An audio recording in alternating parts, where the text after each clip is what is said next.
Samujit Envirotech, Laya Resource Center, and INEC presenting Solar Cooking and More as a sustainable practice under the monthly series showcasing sustainable practices. So our speaker today is Vishakha Chandere.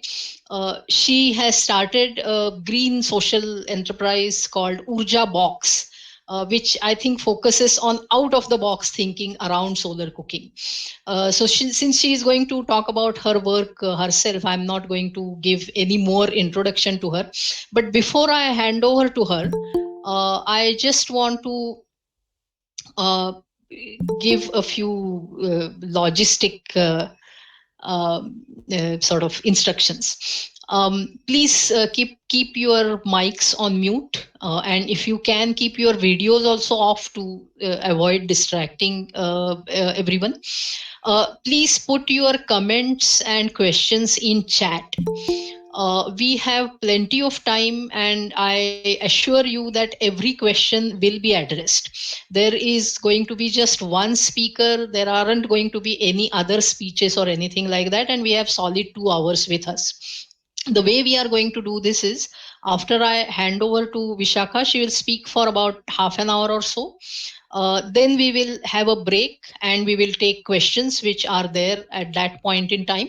And then again, she will speak for about half an hour or so. And again, we will take questions. As long as we have something to say to each other, we will continue.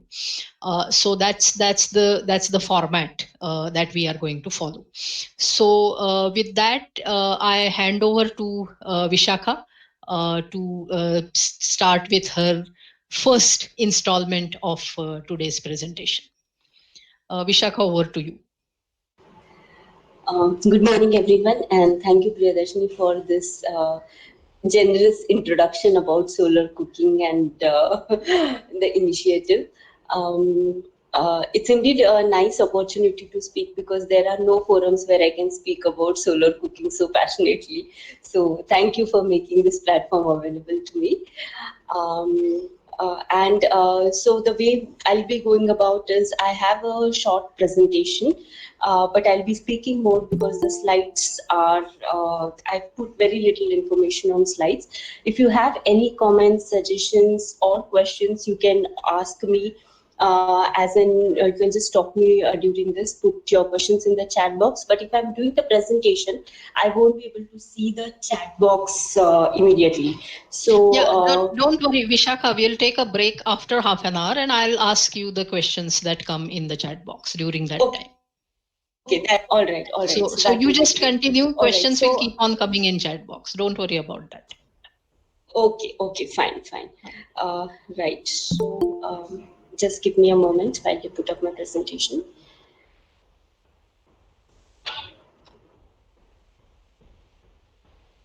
All right, so we are talking about solar cooking and more. So just to give a little background about why I started solar cooking and how it has led to the formation of Urja Box. That is my initiative is. I always wanted to work in the renewable energy sector. Just that I happened to wander about a lot in this sector. But finally, I realized that my real liking is towards cooking, and that too solar cooking. So I've been using various types of cookers and experimenting on my own, trying to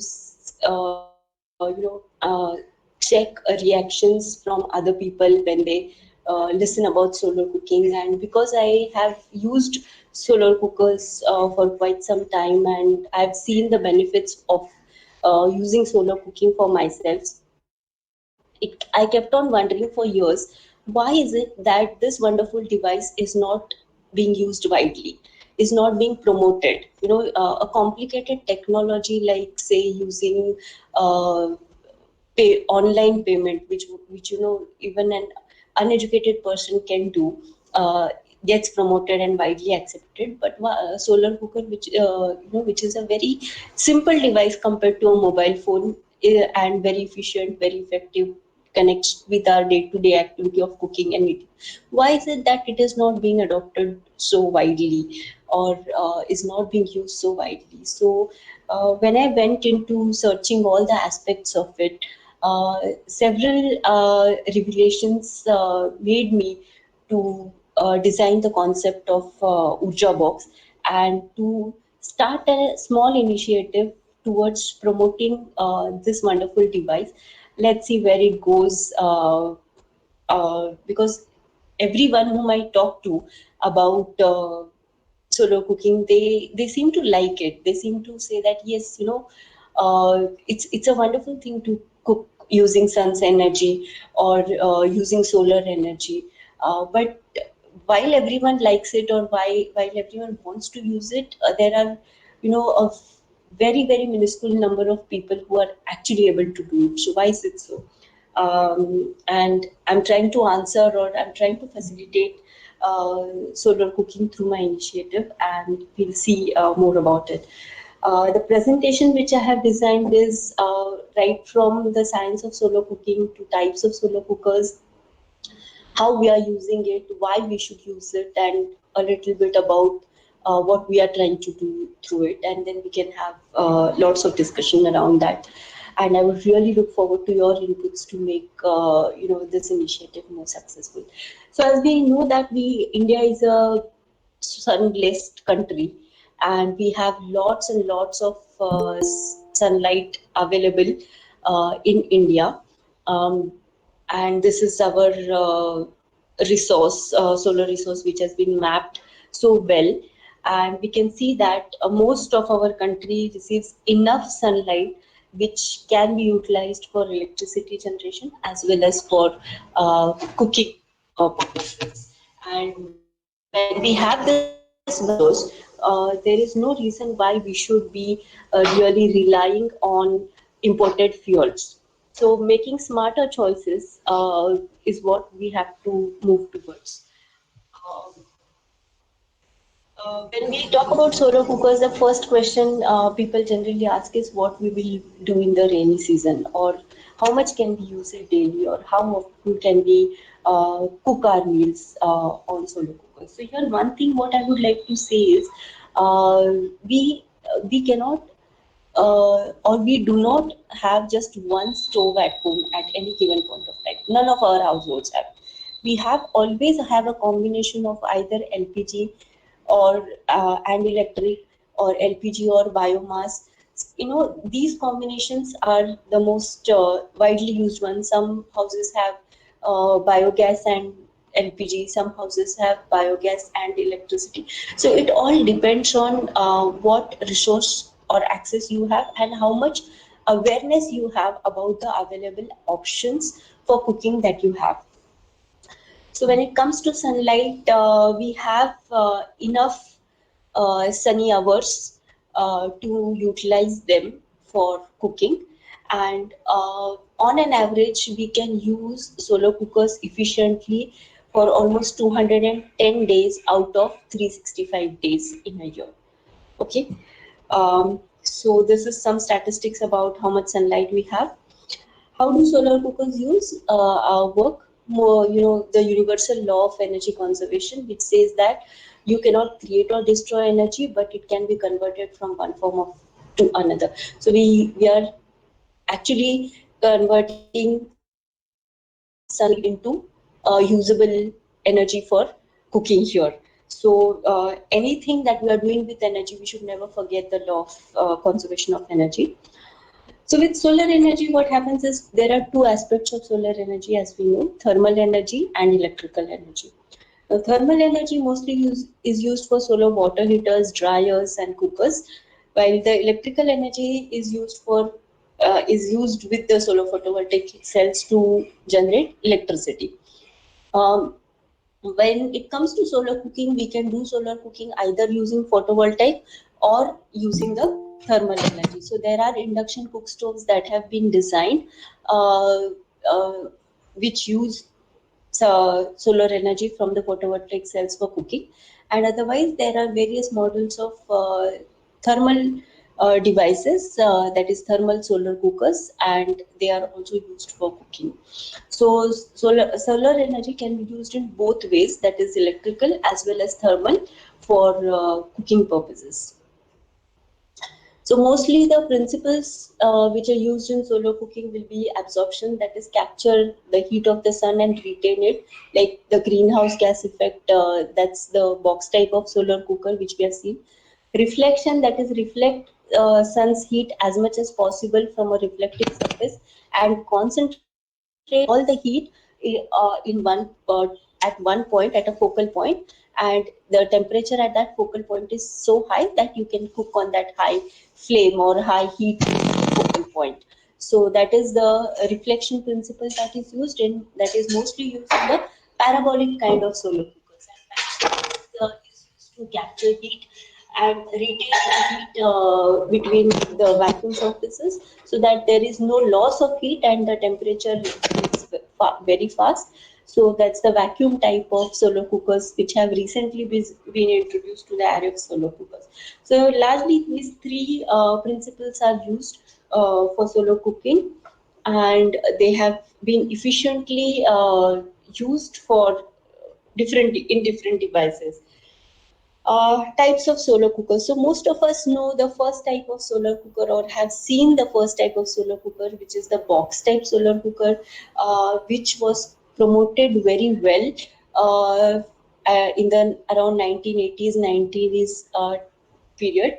And so when there were not many apartments and individual households did have a lot of terraces or open spaces where these cookers could be used. Now, at least in urban areas, the number of individual houses has reduced considerably, and we all live in apartments or tall buildings where not we do not have enough of sunlight all the time, or at the places where we need to have. So we cannot. So the there are operational or usability challenges that we have faced, and that's why this device has been not so popular lately. But I would like to say that there are around 180 solar cooker models available in the market. So it's impossible for me to list all of them here. But as we have seen in the earlier slide, there are variations which are using absorption principle. There are variations of solar cookers using reflection principle, and variations in models using vacuum. But you will see this principles being applied in various designs. So the second type of solar cooker that we see is the parabolic solar cooker, which is using the reflection type of reflection principle, where the sun's rays are concentrated at a focal point, and the cooking is done in that pot. And then we have the cooking type of solar cooker. Again, it uses the reflection and the trapping principle, that is absorption of heat principle. So in the first cooker, you see that the interior is black, so it uses completely the absorption technique. In the second one, it uses reflection and capture of heat both. Third one, it uses reflection and capture of heat both. That is the cooking type of solar cooker. It is a portable solar cooker. You can fold it and keep it in your bags when you're going for traveling, trekking, or wherever. You can use it. It's an excellent trekking cooker for trekking. And then you have the cooker, the vacuum type of cooker, which is also called as the tube cooker, and you get really good temperatures with that. There are a lot of do-it-yourself kits available for solar cooking. You can do a box type solar cooker, you can do a reflective type of solar cooker. Even for the parabolic solar cookers, you get the DIY kits which you can assemble together and have your own model of solar cookers. So the cost really vary, for individual cooking, from ₹500 if you're doing it on your own to ₹20,000 for a medium-sized parabolic tube type of cooker. So largely, the models will be of this type.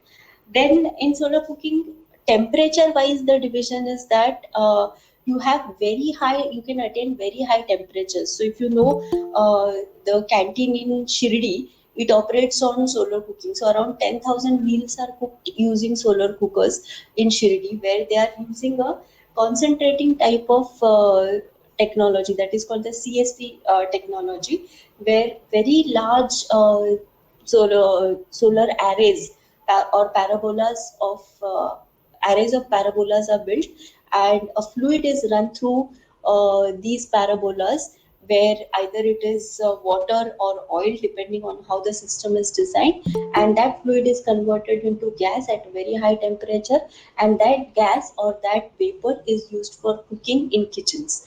So that is one technology which gives you really high temperatures around 1,112 degrees centigrade. Temperatures can be achieved on those kind of systems. And then you have the individual solar cookers which can give you temperatures up to 350 400 degrees centigrades. Considering the seasonal variations, I'm talking only about the peak temperatures that can be available. As per the season, you might get a loss of around 50 to 100 degrees centigrade. So how it works? Sunlight is absorbed by the dark surfaces. It's trapped, so greenhouse gases, and when it is reflected, the reflected heat is also trapped. And because it is trapped due to the greenhouse gas effect, we know that the temperature raises and the food gets cooked. Uh, so we have different models of panel cookers. We have different models of box type cookers that are available with us. Then these are large cooking systems for canteen sort of arrangements. These are the Scheffler dishes. Most of us know about it. A German scientist has these have been named after the German scientist Scheffler, and these are highly reflective mirrors are used, and the reflection is concentrated at the focal point, and behind this cooking place you will see that there's a space where you can keep your pots or cooking utensils, and that heat is used for cooking. It gives you really high temperature, and these are used only for large scale kind of cooking. So or you can see the Arun type of model. Okay, so this is a solar bakery which is again using Scheffler cooker, and the application is for livelihood. So as I was saying that solar cooking for individuals and solar cooking for livelihood generation. So in many places solar cooking can be used for generating livelihood, and it can be a very good project in semi-urban or rural areas for generating livelihood through such kind of innovative applications like drying of vegetables, drying of fruits, bakery products, or dairy, or distillation of water, purification of water. The range of usage of solar cookers is really wide.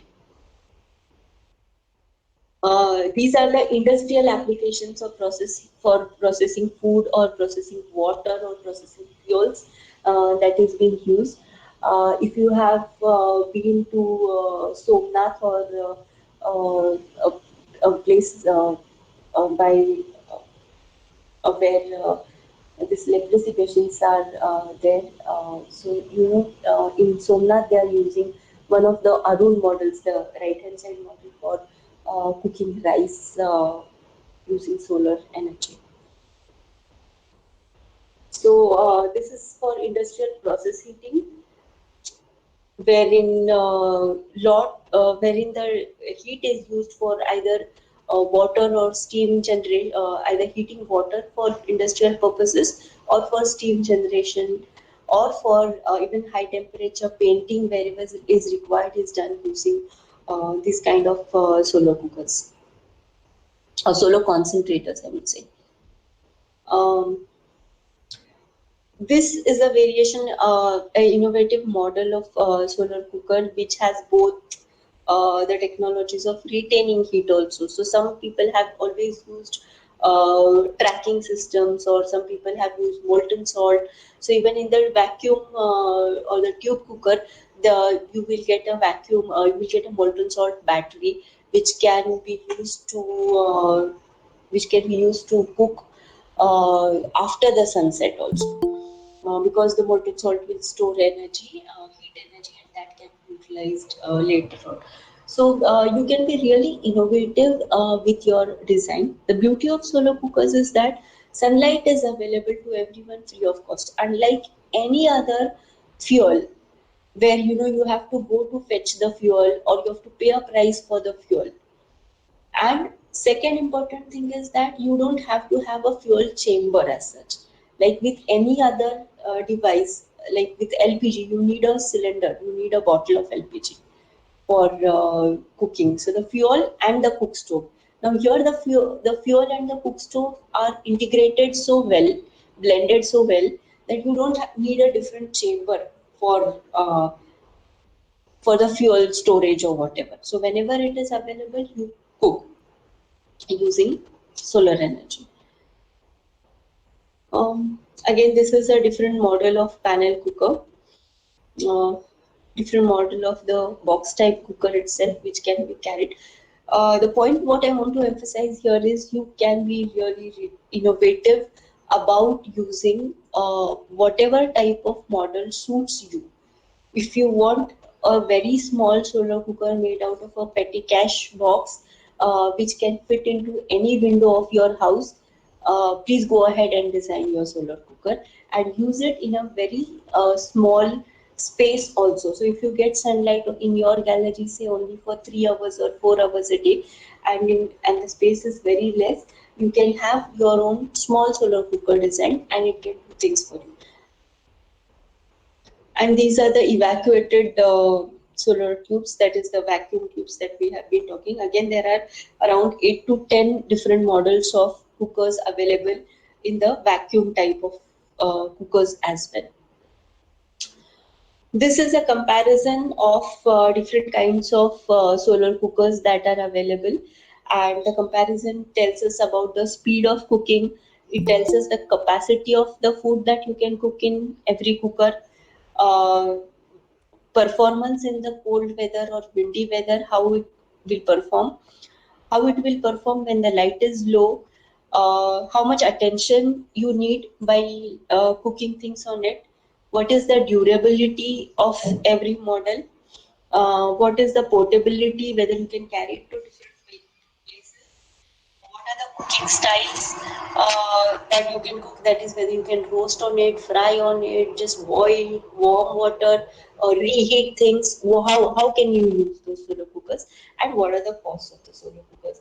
So this comparison chart will give you, a fair idea of what kind of solar cooker will best suit your cooking styles or your cooking conditions or your sunlight conditions, and how much would you like to really give attention to solar cooking. All of that is captured in this table very nicely. And so we did a DIY cooking workshop last year, and we made around 50 to 60 solar cookers using petri cash boxes, and people have used it efficiently. So one of the users have given their feedback. So they some people made kheer, some people used moong dal to do with it. What are the recipes that you can uh, cook or make using solar cookers? So you can start with simple teas, different kinds of teas, where the pot water is boiling and you can add your green tea bags into it, or you can make your own herbal tea combinations or whatever. Soups, all types of soups you can cook really well on solar cookers. Steamed vegetables, salads, cupcakes, rice preparations, oatmeal, kheers, drying of vegetables, and making preservative items like, say, uh, jams, jellies, pickles, murambas, all of these. So these are few recipes, that can be cooked very well using solar cookers. Um, with this, I think we'll stop here. Then we'll move to the next part, which is more of which will take the discussion into different direction a bit. So I would be happy to take some questions if there are any right now. There are no questions in the chat right now, but if anybody wants to say anything or ask anything to Vishakha, please feel free to unmute yourself and ask the question.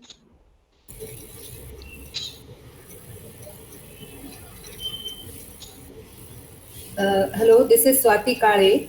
I wanted to ask how the temperature can be regulated, because if the temperature is too high, my cake gets burnt. So I don't want my cake to get burnt. At the same time, I want it to get cooked and cooked evenly. So how do I do that? I have a box type solar cooker. Okay. When you say it gets burnt on the sides or it gets burnt completely? On the sides mainly.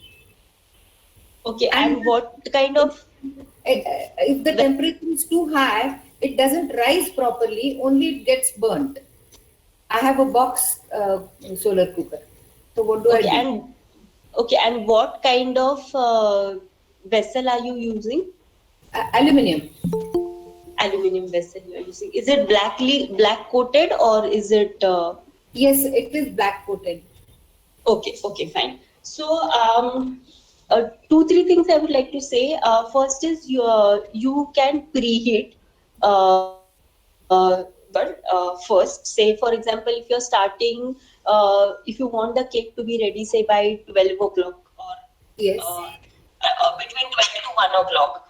Okay, so what you can do is you can start preheating the cooker, say at 8:30 or 9 o'clock for say half an hour or so, and with the vessel in which you want to cook it, grease it well, keep it, and then adjust. So around say 10:30, 11 o'clock, what will happen is when the sunlight is very high, you can change the angle of it while cooking. You can change the angle so that the heat and the reflective surface you can adjust in such a way to regulate. So the reflective surface adjustment, you have a adjusting arm next to the solar cooker's reflecting surface. Yeah. So you have to use that arm to adjust the sunlight. Okay. So that is your regulating device in the box type solar cooking. So if you reduce the reflection going into the box, you can regulate the temperature of it. Also, I think you can use, you get a thermometer for ovens. So you can use that to check whether you have got the required temperature or not. So you can go for that. There is a couple of things, Vishakha, in the chat box. Shivangi Datar would like to, if you can share your screen again and show the chart, comparative chart that you had presented. She wants to understand that a bit more. And also if you can explain a bit more about the solar cooker making workshop. Okay. All right. So first I'll tell about, one second. Just give me 1 minute.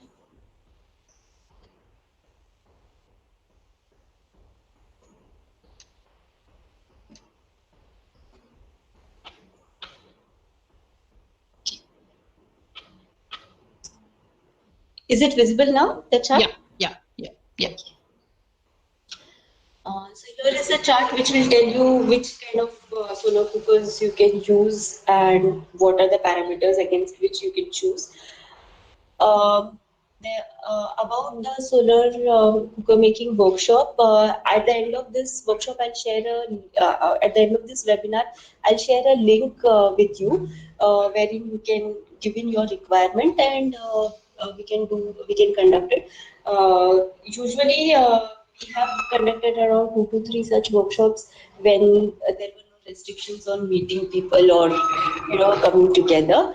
Now we can do it online or we can do it one-on-one also, and at whatever time is convenient. we'll do that. Right now, we do not have many inquiries because there are restrictions on meeting and all. So, but we can definitely do it online whenever, if there are enough inquiries to do that, or we can do it one-on-one also. So just get in touch with me after this and maybe we can discuss further on that. There was a question about aluminum vessels being used in solar cookers. So, Vishakha, before you go ahead, can you, because it's not very clearly visible, this chart that you are showing, if you can just explain the columns. What are the columns in this chart? The columns are the cookers, but what are the rows? Okay, I will explain that. Just yeah. Red is good and black is not so Your good. screen share has disappeared. Okay. Right. And also, what are the parameters in the rows? That is not very clearly visible. I will join that again. Is it visible now? Yeah, the slide is visible. Okay, all right. Yes. The red dot means good. That is, you can use it properly, or it is good to use. And bad means there are some difficulties, or it's not a good parameter to say. The column, like the first column is the panel cooker, and then we are looking at the parameters like speed. So the speed of cooking for the panel cooker is very slow. It cooks slightly better than the panel cooker. The parabolic dish cooks really well, that red dot, which means the cooking is faster. The speed of cooking is faster. Similarly, advanced panel cooker, it's similar to that of box type, but not as good as parabolic. Then advanced box cooker, it is okay. The speed of cooking is good enough. It's not really bad as panel cooker. Then you have the vacuum tube cooker, where the speed of cooking is faster, and then you have another cooker of a panel cooker, which is of a different reflective surface. It has really good speed of cooking. So you can see parabolic cooker and the highly reflective vacuum tube cooker both have really good cooking speeds. Then we talk about the capacity of cooking, that is whether it is 1 pot, 2 pot, 4 pot, or you can cook say 1 kg, 2 kg of meals into it. So the panel cooker is really small and it has a like you can cook for 2 to 3 people on that. Box type cooker, you can cook a good meal, like 3-4 varieties, say dal, rice, vegetable, and bake a small dessert or cakes kind of thing. So a box type cooker will allow you to do a variety of cooking. So capacity wise, it can accommodate more things. Parabolic dish also, you have to be little innovative in using space in the parabolic cooker. Advanced panel cooker is okay, kind of, you can innovatively use the space there. With advanced box cooker, capacity for cooking is good. With the vacuum tube one, it's okay, and with the Gosen, that's a model of highly reflective. The space is really a constant. You can make only good coffee in that, honestly speaking. Then similarly for cold and wind performance, cold and windy, this is mainly not for our region, but for say North India, or this is actually devised for a European sort of setup. So panel cooker doesn't really cook so well. Box type cooker also doesn't really cook very well in the cold and windy weather. Parabolic dish does okay in the cold and windy weather. Advanced panel cooker also is kind of okay, but the vacuum ones are very, very effective in the cold and windy weather. Low light, that is for our kind of situation, we can say in rainy season you cannot use the panel cooker at all. Box type cooker you can use when you have sunlight for say an hour or 2 hours, you can use that. Parabolic dishes also you can use it.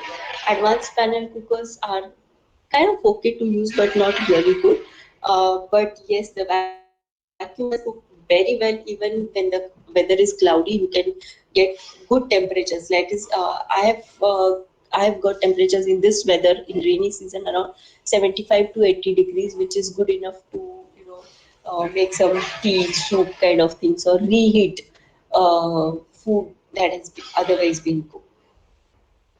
Attention needed to panel cooker doesn't require much of an attention. You just keep things into it and they will sit there happily and get cooked. Batch type cooker also doesn't really need that much of an attention. Parabolic dish will need attention because there are chances that this food will get burned because the temperature is very high, and you need to be very careful if you're cooking dishes like cookies or some other things which are temperature sensitive. So parabolic cooking does require a lot of attention. Advanced panel cookers know what you don't need to worry about the burning or the taste getting spoiled. Advanced box cooker also you don't really have to worry about the taste. Parabolic cookers you don't have to worry about. The tube cookers you don't have to worry about the attention and all. You just put the food in it and forget about it. Durability, panel cooker, in rainy season, if you leave it out even for a day, it's gone. With box cooker, here the durability, they have not rated really good, but my experience of box type cooker is good. It has very good durability, no moving parts, nothing that can fail you. Even if the glass gets broken, it can be replaced easily and anyone can do it. Parabolic dishes, durability is good because they are very sturdy long ones. If you are smaller ones, you have to worry about the surface getting rusted and all. And advanced panel cookers, again, they're very delicate things. Advanced box cookers and the vacuum ones, the glass is brittle. So earlier versions of tube cookers were not recommended because even if there is little bit of cold water that falls on the glass tube, it used to break. But now they have better versions of it, so I think they are also quite durable, at least in our kind of conditions. Portability, panel cookers you can carry anywhere with you. Box type cookers kind of portable, if you make really smaller ones. Parabolic dishes also are very bad at portability because they're heavy. Box type cookers you can carry anywhere, and there's the highly reflective model which can make only coffee, which can be carried anywhere, but in which you can make food. It's not really that portable. I mean, you cannot take it for your treks or whatever.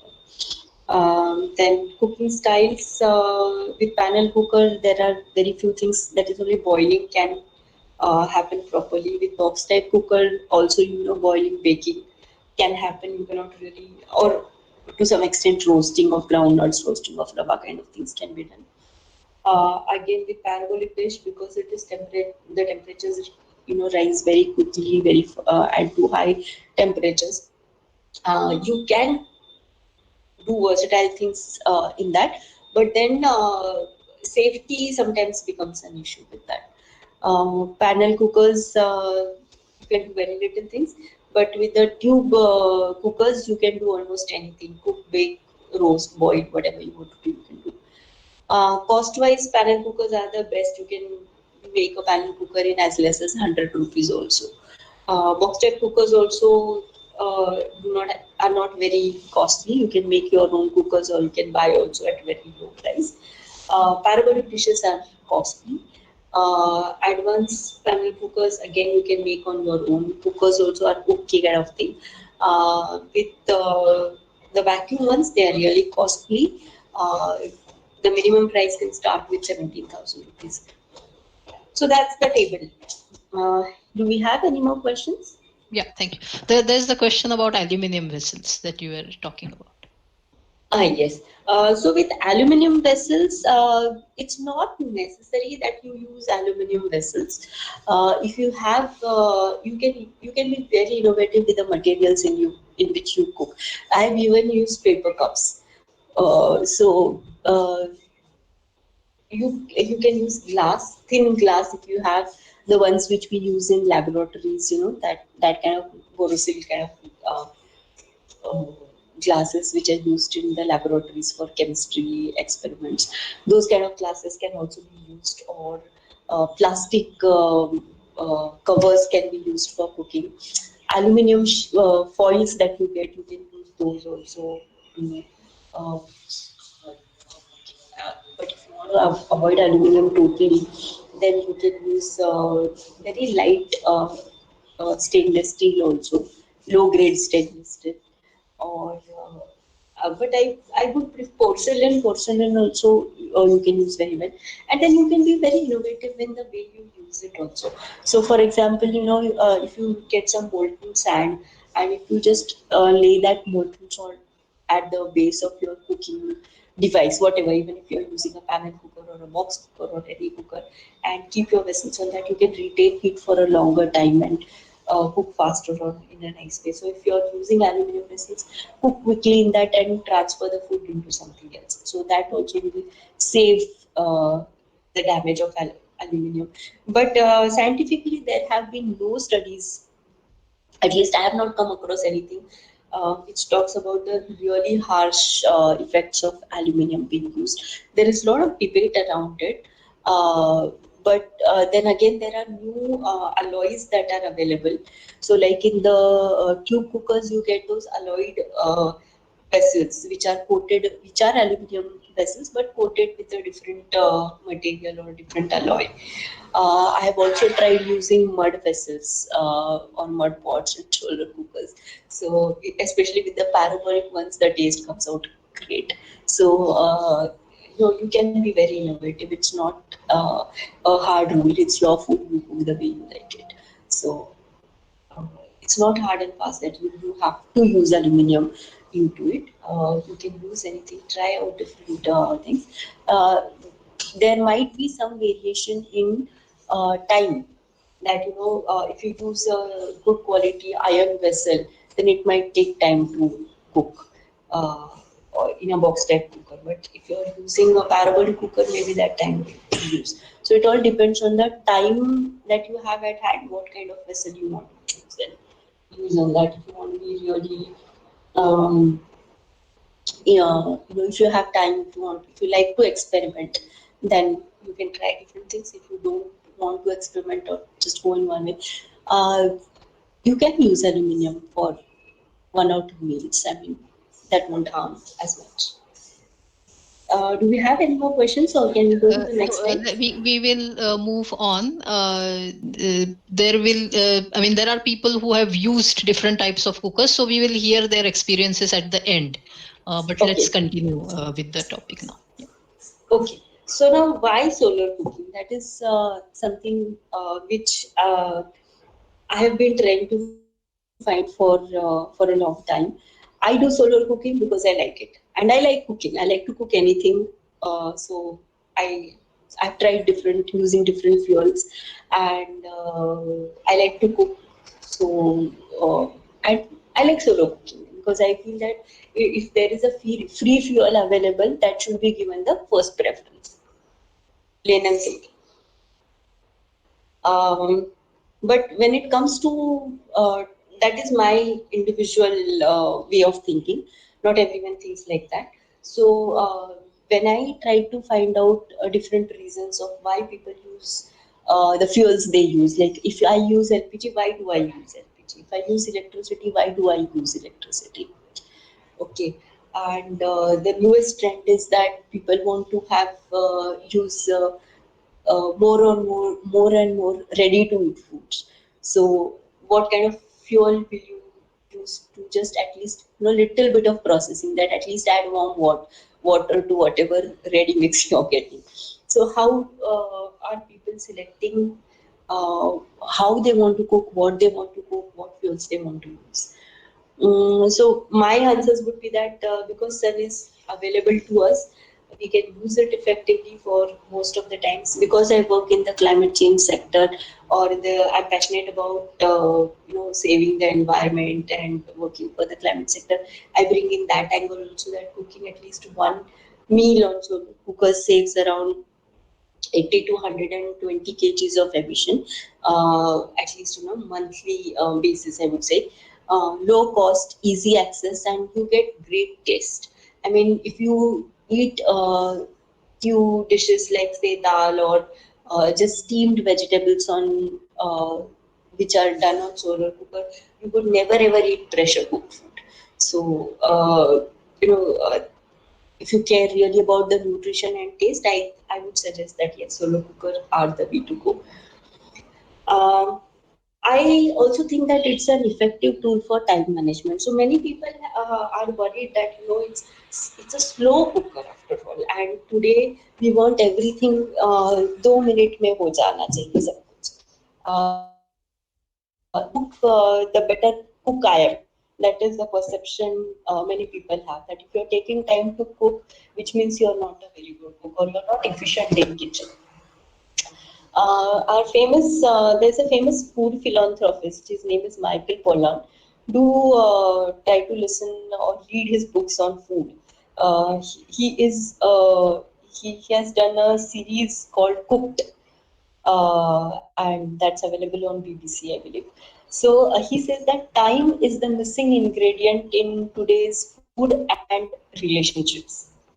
Right? So solar cookers are a great device to reduce time or induce this missing ingredient in your nutrition. And they can be used as time management devices rather than looking at them as something that will take too much time to go. To give an example, now these days I don't go out, but otherwise when I used to work regularly, it would be very easy for me to eat some vegetables or rice or some groundnuts to roast into my solar cooker and go out for work. And when I come back, I would have those vegetables boiled. I can just put some tadka and one thing would be done. And it used to stay hot. So even if I cook 1 or 2 dishes extra in the morning, I can keep it so that they stay warm, and when I come back, I have at least some preparation ready with me. So they can be used as time management devices now. And then there are recipes like murambas and jellies and pickles, which there's no hurry to cook them. Ki aaj hi chahiye abhi. In fact, the longer they cook, the tastier they become. Right? So those kind of things are very well cooked on solar cookers using the time management, and you save the fuel, and you can use your other burners for doing the time demands on those. Solar cookers provide protect the natural flavors and colors of food. Weight management, I would say, because if it is something that is tedious to do, you will cook less, you will eat less. So that's a very bad kind of thing. But yeah, I like it to put it like that. So food is good for eating habits as per circadian clock of the body. Now this is an interesting concept. We all know that the best time of the day to eat food is between 12:30 to digestive juices are very active, and that's the time when the food gets ready in your solar cookers. So we know that in rainy season, fast during the rainy season also, because our digestive system becomes low. Our digestive system, if working efficiently, is very, very closely linked to the movement of the sun throughout the day and even in the seasonal variation. So if you are using solar cookers as one of your devices for cooking, you will see that you are going with the natural cycle of cooking, right? So that is an interesting aspect of solar cooking. And then you can cook seasonal dishes also accordingly as the temperature changes, as the season changes. So use solar cookers to go the natural way, using natural light, natural power, and natural foods. Now emissions fuels, the climate change angle is slowly going to come into it now. So why I want to use solar cookers? You have have to find out your own reason. For me, because I love solar cooker, I want free fuel. For you, it might be because you care about the climate, you care about, you want to do some time management, or you want to be experimental in using fuel. For someone else, it might be that we do not have enough access to LPG, or we do not have enough access to devices, so we want to use have a different fuel in our cooking stack. For someone, it might be just decorative purpose. Occasionally, I want to cook. So what is the reason why you want to use solar cooker is something that you need to find out. There is a very famous book called Start With Why. So why you want to use solar cookers? Start with why. Emissions from waste fuel sources. So you can see that biogas is the most environment friendly. Okay. Then comes coal. Not then comes coal, but then comes LPG. You have wood, you have coal, and you have dung. Charcoal is not listed here, but charcoal and biogas, that is biochar and biogas, are the lowest, have the lowest emissions. And then you will note that none of the studies, at least I have noted that none of these studies of fuel sources ever used solar. None of them have listed solar because these reports are mostly done in countries who do not have enough sunlight. In our country or in our part of the world, they want to follow what the Westerners do. So if the Westerners are not using solar energy for cooking, we will also not use solar energy for cooking. Very simple. They will promote their things because of and we will adopt because they are telling us to do so. Our natural conditions promote using are very conducive gas and solar energy for whatever we have enough of them. So we have to develop technologies or use technologies that suits us, right? Interesting aspect is here that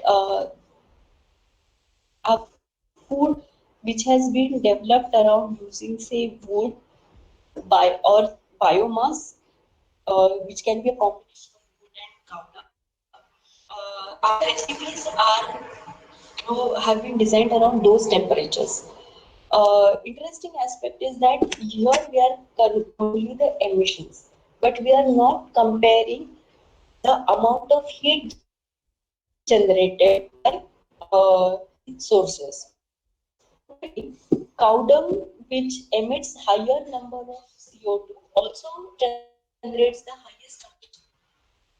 So if you want to make a certain dish using cow dung, it will be done quickly rather using any other device. So the amount of heat required to cook a particular dish is also dependent on what kind of fuel you are using, what kind of cook stove you are using, what kind of equipment you are using. That is cooking vessel. Whether you are using a mud vessel, whether you are using glass, whether you are using this.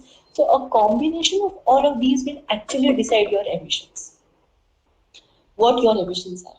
So this was just to bring into the emission aspect of the climate aspect into it. Coming to our urban households, generally one LPG bottle have 10 kgs of LPG. Average, I'm saying we use one bottle for say 2 months.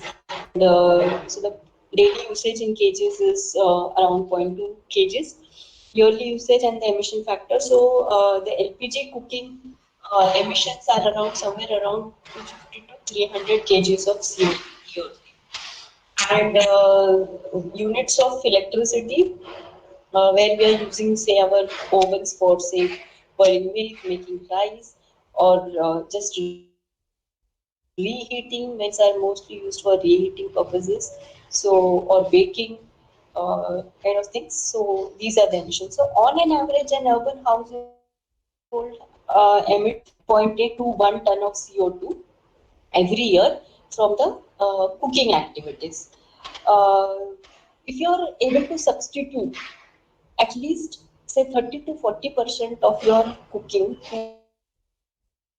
greener fuel, it will help to reduce the carbon emissions, say by 0.3 or 0.4 tons at least, which means that is one household. So imagine all the households doing this, how much we can contribute to the climate action, towards mitigating climate emissions. So it's a very powerful tool which everyone has with lesser investment, with lesser environmental impact. Learns from other agencies. Say, for example, if you want to do rooftop solar, there you will have to give a lot of effort into the space or into doing a PPA with the utility distributor or other people. If you want to do a large solar plant, you have to invest into a large space for that. All of those things we think that you should not be doing it, but the effort is definitely on the in lot of other environmental aspects. Whether forest lands are cleared for that kind of things, what is happening to the agricultural land, is it being converted, all of those things. But with individual effort, space, everything, the contributions, the impact could be really higher. You can combine solar cooking with various devices. So solar plus biochar or charcoal is one way of doing it. Solar plus biogas is there.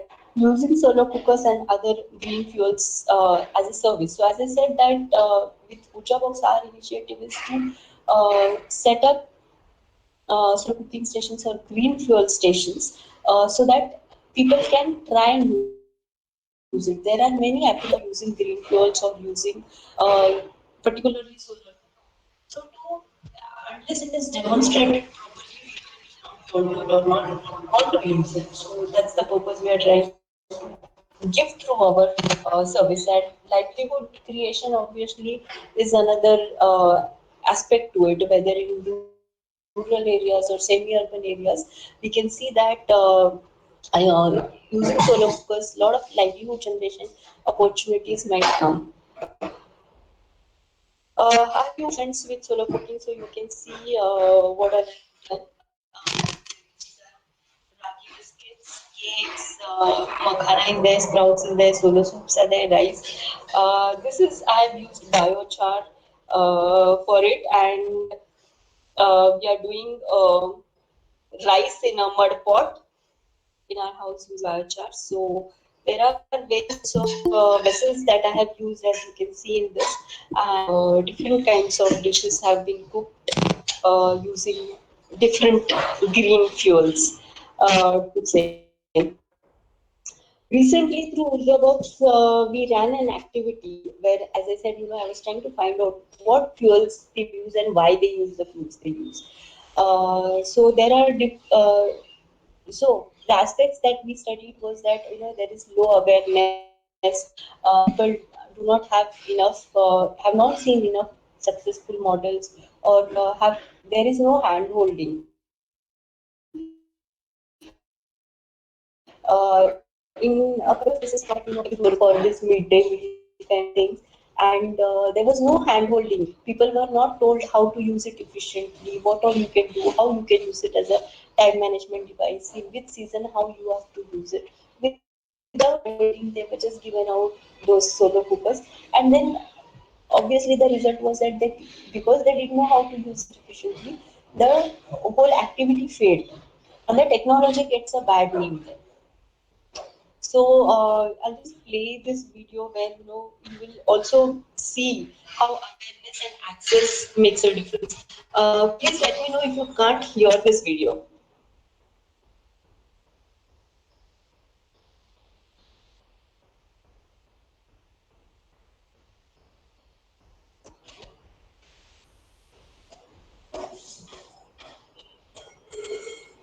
Audio is not very clear. Yeah, sound is not coming, but there are subtitles. So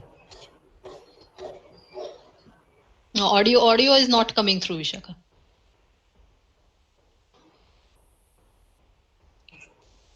Okay.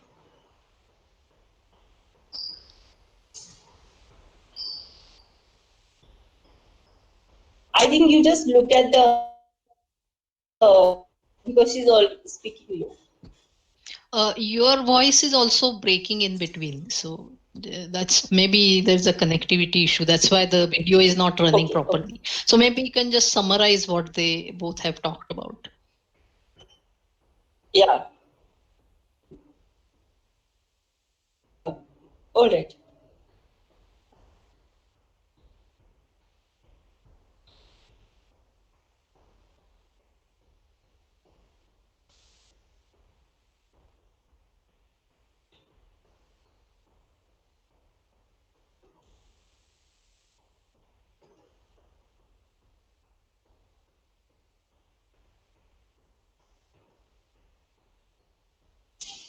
Vishakha, let's just if it would be better if you tell what they are saying. It's not coming very clearly. Okay, fine. So, is my voice clear? Hello? Yes, it is clear now. Yes. Okay, fine. So what we have done is here, one rural woman talking about why she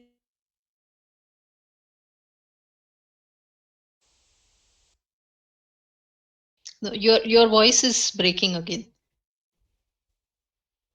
Cooking also, that is resources as in money wise and connection, and she has access to free fuels, the agricultural residues that they are using for cooking. Then the person asks her, are you aware about biogas or solar? She says no, she hasn't heard about it. Then he asks her, are you aware about electric cooking? She says no, I'm not aware about electric cooking. Then we come to an urban household. This person is in a software company and she's from Karnataka. She says that she is using solar cooker for almost 80% of her of the time, and she is using it very efficiently, and she's very happy to use solar cooking. So you can see the difference, because there is access, there's availability, there's capability, she can afford it. Look at the fuel cost that they spend monthly. You can see that the urban household spends almost the same amount as the rural household. Okay, on solar cooking. But the awareness about green fuels makes a lot of difference in the spending also of both the households. So such we did questions with many women, and the outcome was that yes, awareness and demonstration, along with a good financing model, is the for promoting green fuels. So what are the challenges that we face? That is, there is no sunlight in apartments, no access to open spaces or terrace floors, time constraints that we all are working and we want the food to be ready by 8 o'clock. We cannot really wait until 12 o'clock for the food to get ready. Cooking and eating time are not matched. Incomplete information about efficient use of solar cookers and seasonal variations. So these are two challenges which have been repeated at least in the urban setup. In rural setup, there's absolutely no awareness about green fuels. And that's why we conceptualized Urja Box, where our vision is that nutritious food cooked on green fuels should be available to everyone, whether it is a rural setup or an urban setup. It should be available to everyone, and we want to promote green fuels to every individual. So that's why we are trying to run a series of activities. First and foremost, set up shared cooking stations, which will have 2 or 3 and at least 4 to 5 models of solar cookers, wherein people can come and buy readily cooked food, or they can come and cook their own food also. So we have run few pilots in different institutes in Pune, and we have got encouraging feedback about this concept. Whether individuals will not have to invest their time, effort, and money in trying out or in the cooking itself. Anyways, the trend is more towards inclining towards ready to eat food. So you have a space where you can occasionally cook on green fuels, experience, and then you can decide for yourself whether you want to individually start it in your kitchen or not. And otherwise, if it is practically not possible for you, you have a outlet where you can go and at least buy readily cooked food which is in green fuel. So you get all the benefits of using or eating green fuel cooked food, but you are not really investing too much into it. So that is one thing. Second is we are conducting online and on-field demonstrations and awareness sessions on renewable energy and solar cookers particularly. And we are doing DIY sessions where we are teaching people to make their own solar cookers and start small. Start at least with simple things like roasting of chilies or roasting of groundnuts, roasting rava, making some kheer or soup into it, and then perhaps as you start a liking towards it, you can then improve on your stack also. So that we are doing. We are also thinking of promoting livelihood opportunities, especially in rural areas where people can start, say, baking or vegetable type of activities, which will give them some livelihood support using green fuels. So these are the activities that we are running under UrjaBox, and if you are interested in any of these, get in touch with me. These are our contact details, and I think we'll open for question answers.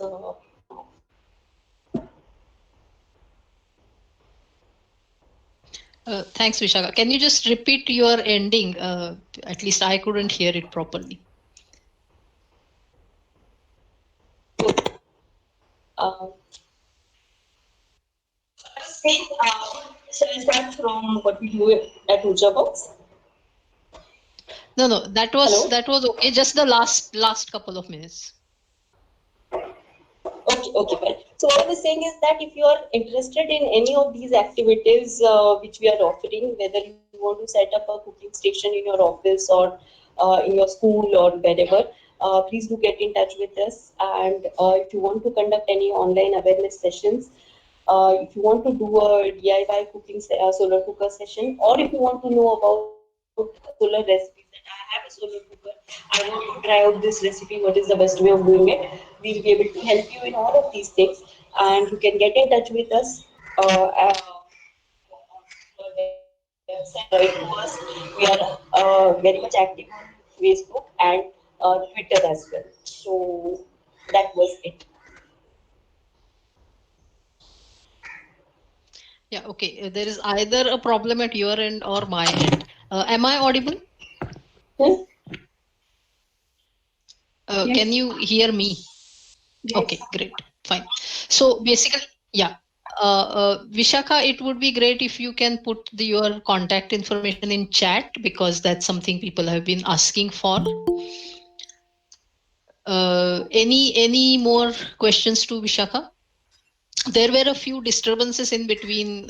Connectivity issues is something which is beyond everybody's control nowadays. So if you need any clarification on any of the points covered, if you missed something in between, please feel free to ask.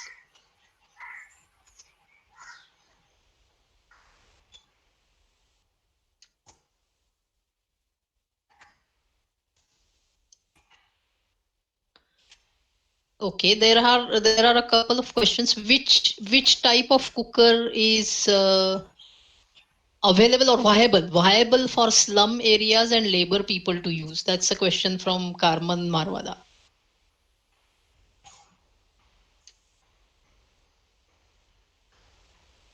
Just a minute. Vishaka? Yeah, just give me 1 minute. There's some connectivity issue here. Just give me 1 minute. Okay. Yeah.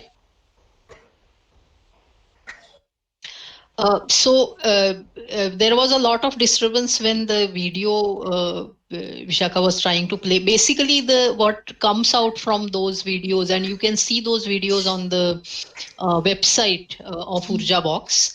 What comes out is that cost wise, actually the rural people end up spending as much or sometimes more than the urban people. And if they go for these devices, their cost of cooking can go down, but there just doesn't exist awareness, nor is there any product supply chain or anything like that. So that's a big concern. And in a way, I mean, I can say this based on my own work in the context of cooking energy.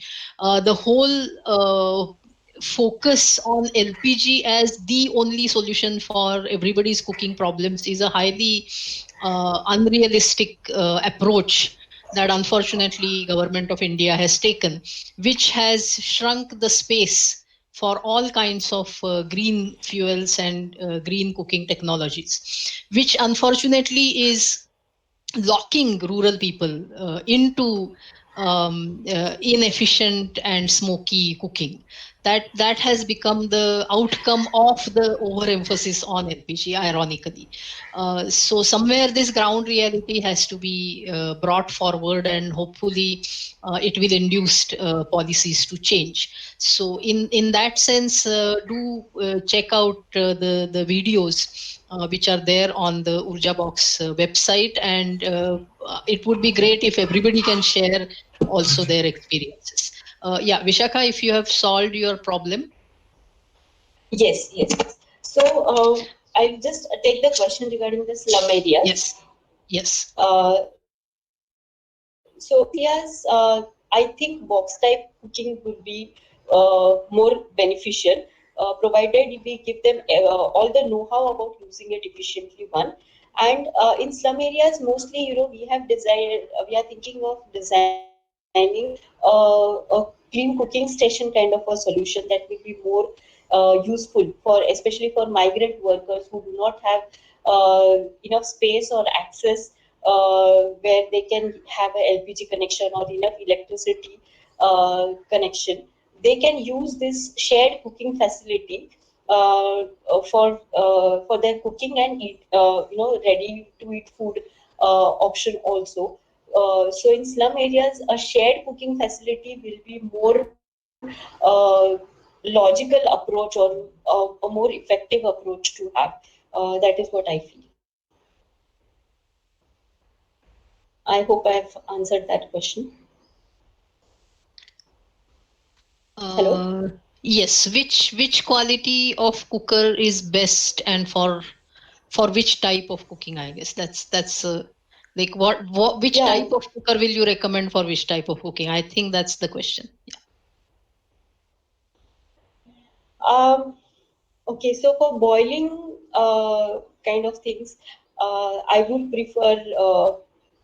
Actually, it's a combination of things that will make you see what is best for you for what kind of cooking. So, for example, if you want to do preservatives like murambas, jellies, jams, pickles, kind of things, then box type cookers, which cook, or panel cookers are good because they take their own time to cook and all, and you can get real slow cooking in those cookers. If you want to cook boiling kind of thing, or say slightly oily kind of thing, then parabolic kind of cookers will be good, but you should have enough space and this thing for them. Or you need to do some fabrication in your gallery where these cookers can sit well over there. The tube type of cookers actually are good for all sorts of cooking, and they are very efficient also. So depending on the time availability, the quality, or the cooking activity, whether you want to boil, roast, fry, what you want to do, as per that, and availability of space and cost, you can decide which cooker you want to select. So again, with Urja Box, the thing was that not everyone can have 3 or 4 types of cookers available with them. So if you have a space where or you have an outlet where you have all the types of cookers available, and you can access them, or you can rent them out as per your requirement, then it becomes a great solution for everyone, and the usage will increase. This will help more and more people to adopt solar cooking. That's the idea. Great, thanks. There is a request for your contact number. I think sharing email should be okay, rather than sharing contact numbers in a public platform. So if you can put your email also in chat, that would be great. Yeah, so I've shared my email ID. I've shared the link to the videos that I was trying to play. I've shared a form wherein people can give in their request for, say, a solar, any of our services like DIY solar cooking workshop or any solar recipes, or even about using their own solar cookers. They can fill in the form, and we'll get back to them as and when required. Thank you. I don't see any more questions here right now, so I would like to invite Neeta Ganguly to share experience of using parabolic and box type cookers, and then we'll continue with more discussions. Thank you, Priyadarshini. Thank you, Vishaka. I'm Neeta Ganguly. I'm also a climate leader like Purnima. So she's the one who told me to attend, and I've been attending your past 2 meetings, and they're wonderful. Pune is close to my heart because eventually, that's where my house is. I'm going to go back there. I'm from the services, so we've had a lot of posting. So I taught in Sanskriti school for 10 years, and I used to run an environment lab there. Like you have physics, chemistry, bio lab, I used to run an environment lab. I was heading that, otherwise I was a bio teacher there. And so, to educate children, because very important, like you said, awareness is very less. And the best way I feel is through the children, because once the children know, they actually can teach the elders better than what we can teach our age group people. So we did have a solar box to begin with, and then we were introduced with the parabolic. So I have used the parabolic. It was fantastic. And yes, it has to have, it's a little more, needs more space. But we had 2 labs from junior and senior, so we could easily shift it between the 2. And this was like, and the children really enjoyed learning, because when you want to teach them about the solar, how solar can be used effectively, that is the best way. And I believe the temperature in a parabolic used to go up to about 300 degrees Celsius. That was the strength. It was very efficient, very well, and it had and with the parabolic, a special type of pressure cooker was given to us, which had a thicker sheet. So we did all sorts of cooking in that, and we had even a black box where we used to do the Maggi. And very recently, I had a webinar with my ex-students regarding my lab, and then I was told, just a few days back, I came to know, one of my ex-students told me that, Neeta ma'am, let me tell you, we used to actually use the parabolic to make our own Maggi. They used to bring their Maggi from their home, and they used to use the box to cook it, which was definitely a pleasure to hear, because children are making use of it. So that's one story. Another thing I wanted to add was, you said a very interesting thing, Vishaka, that time is the missing ingredient in today's cooking, and which is true. We all want fast food and fast cooking, but yes, what slow cooking, the taste the food can get from a slow cooking, no other means of cooking can do it. And I learned it from one of my colleagues whose husband was when we were posted in Roorkee, and I had a kulfi. This lady had made kulfi, and it was something which I've never tasted in my life. And Roorkee is a very small place. You don't get fancy food over there. You don't have even a movie hall over there. So I asked her, where did you get it from? And she said she made it, and she used a solar cooker. So she used a box cooker to make it. And then when I asked her, how did you, because kulfi means you're thickening the milk. Can it happen in one day? So she gave me a fantastic trick, and she said that she was teaching in a school. So every morning she used to put the pot in her solar box. And when she used to come back from her school, she used to take it out, put it back in the fridge. So she used to do that for 5-6 days until the milk thickened. She says, I'm in no rush. And that's what it is. This time is missing in an ingredient, and we can use it. She says, imagine you making, she used to make about 2-3 kilos of rabri for her kulfi. And if you use gas, how much of gas you're going to use it, you know? So she says that it's totally, when it comes to cooking kulfi, it's totally free of cost. One-time investment she has done in purchasing the box, but she's using it for life, and she's paying no bills when it comes to using a solar cooker. Thank you. That's a great story actually, because if you are doing it on gas, you have to stand there and watch it and turn the gas off. Whereas here you are free to do your own work and still you get the advantage of slow cooking. That's right. So that's the beauty of using solar cooking in this way. Thank you for sharing those experiences, Neeta.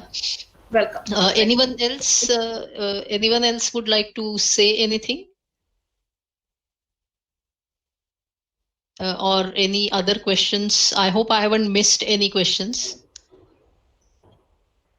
Vishakha, you want to add anything? Hello. Yeah, go ahead, please, sir. मैं करमन भाई भुज से बात कर रहा हूँ. Actually हम लोग slum area में भी काम कर रहे हैं और जो श्रमिक लोग हैं, लेबर्स, उन लोगों के साथ काम कर रहे हैं. तो एक क्वेश्चन है कि इन लोगों के लिए कौन सा सोलर सिस्टम मतलब कुकर वो वायबल भी हो और इन लोगों के लिए कौन सी क्वालिटी कुकिंग के लिए अच्छी हो, उसके बारे में जरा बताइए तो अच्छा है.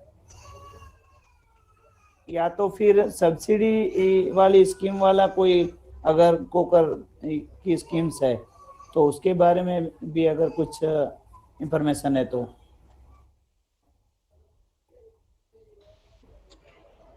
हेलो.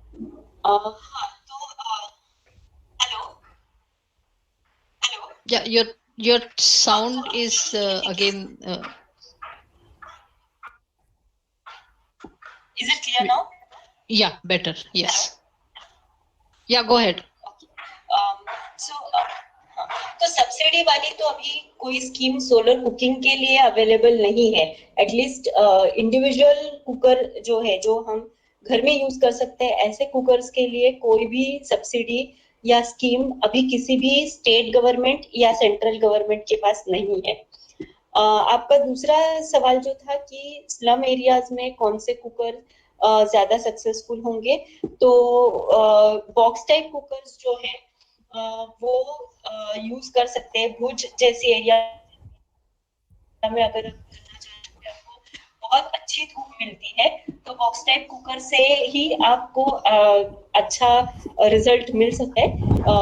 और लेकिन सबसे इफेक्टिव ये होगा कि आप एक कम्युनिटी बेस्ड कुकिंग सर्विस के बारे में सोचें कि जहाँ पे लोग मैम आपका आवाज क्लियर नहीं है. हाँ, उनका आवाज. या विशाखा, जस्ट ये है कि yes, that will be better. Karman भाई ये जो कह रही है कि एक तो बॉक्स टाइप कुकर यूज हो सकता है, नहीं तो कम्युनिटी कुकिंग सेंटर, मतलब एक ही किचन बना हो जिसमें आके लोग वो इस्तेमाल कर सकते हैं या वहां से उनको रेडीमेड खाना मिल जाएगा. इस तरह की फैसिलिटी सोलर कुकिंग यूज करके बनाई जा सकती है. ये दो ऑप्शंस है स्लम और माइग्रेंट पॉपुलेशंस के लिए. ऐसी कोई सिस्टम है जो छोटा भी हो और उन लोगों के, मान लो परिवार में 2 या 3 सदस्य है तो उनकी रसोई उसके ऊपर बन सके, या तो वो कहीं जा रहे तो आसानी से वो लेके जा सके. ऐसी कोई सिस्टम, अगर वो साइट पे भी काम कर रहे हैं, कहीं जा रहे तो वहाँ पे भी वो मूवेबल हो सके, ऐसी कुछ सिस्टम हो तो उसके बारे में भी.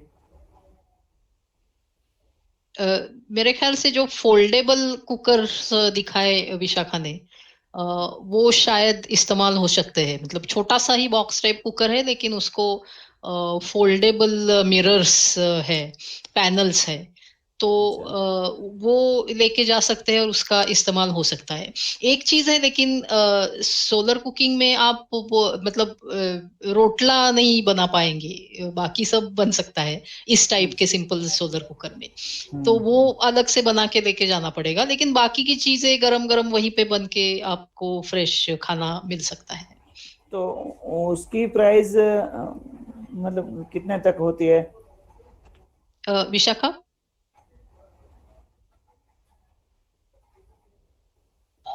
पैनल कुकर की जो कॉस्ट होती है 500 रुपए से लेके 2500 रुपए तक आपको अलग अलग डिजाइन के या मॉडल्स के मिल सकते हैं। उसमें कितने डिब्बे होते हैं, 2 या 4 या फिर 1?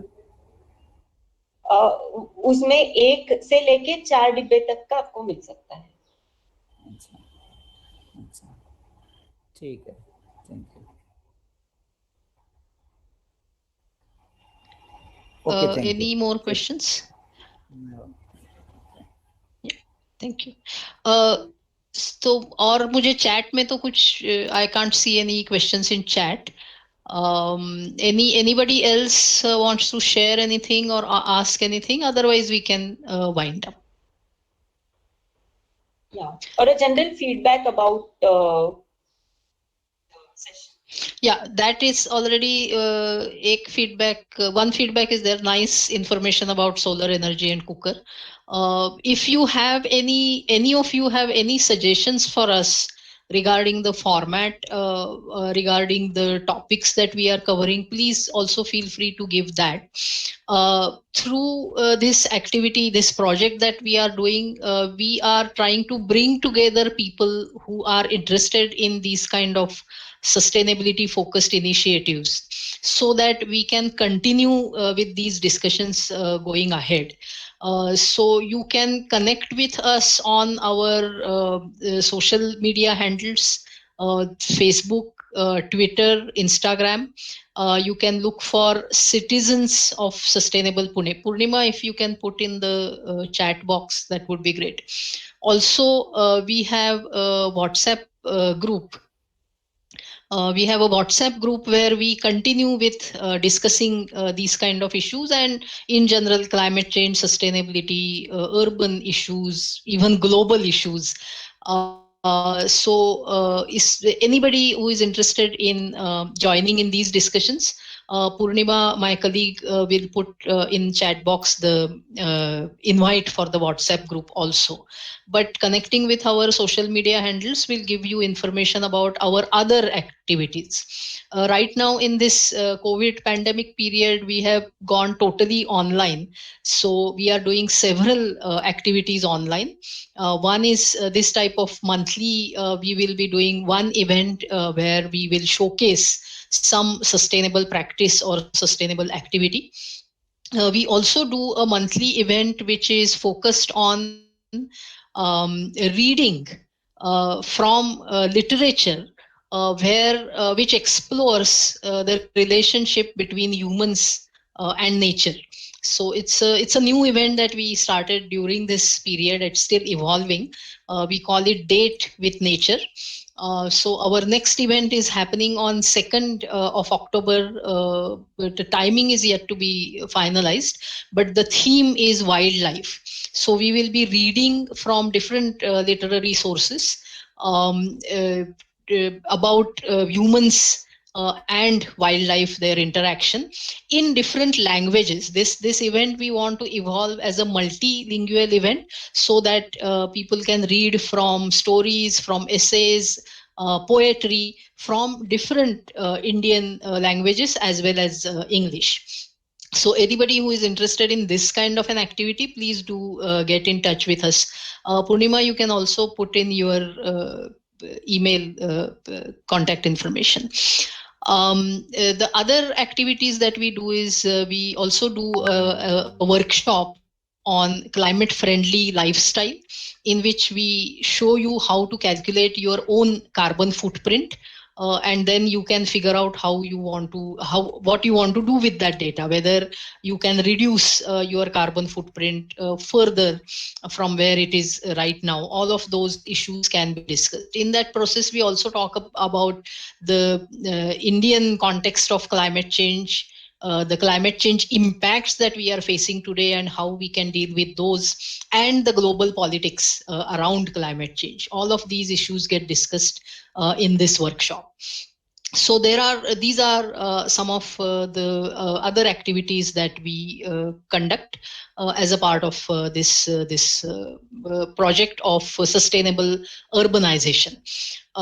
In addition to that, LAYA and INEC, Indian Network on Ethics and Climate Change, are currently doing a series of webinars where we are showcasing success stories at local level, which are contributing overall to reducing our India's climate change impacts, or helping Indians cope with climate change impacts. And we are hoping that these success stories, the lessons learned from these success stories in different sectors, can feed into India's international commitments to Paris Agreement in our approach to reducing our climate change contributions.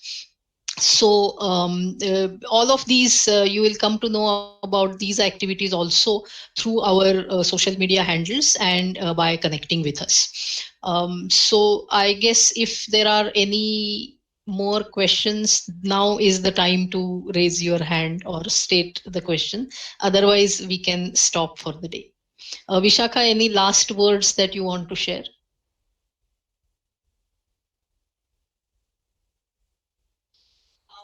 Thanks for this platform once again, and for the great, thank you to all the great audience. I'm sorry about the connectivity, which has not been so great, but I hope I've been able to convey enough information about solar cookers overall.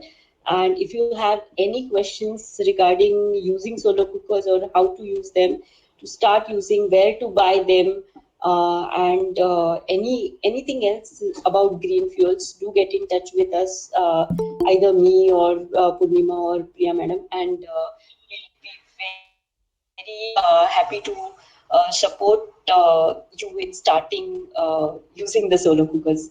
So thank you so much for your patient hearing. I would love to hear from all of you. Thank you.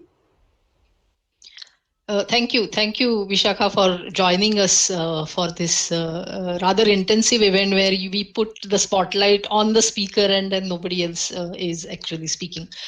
So thanks for sharing your experience and also your vision for solar cooking with all of us. I think Purnima is not saying this, but I think if everybody can turn on their cameras just for a minute. We will have a group photo of the event. Those who can, if your connection allows you to turn on your camera.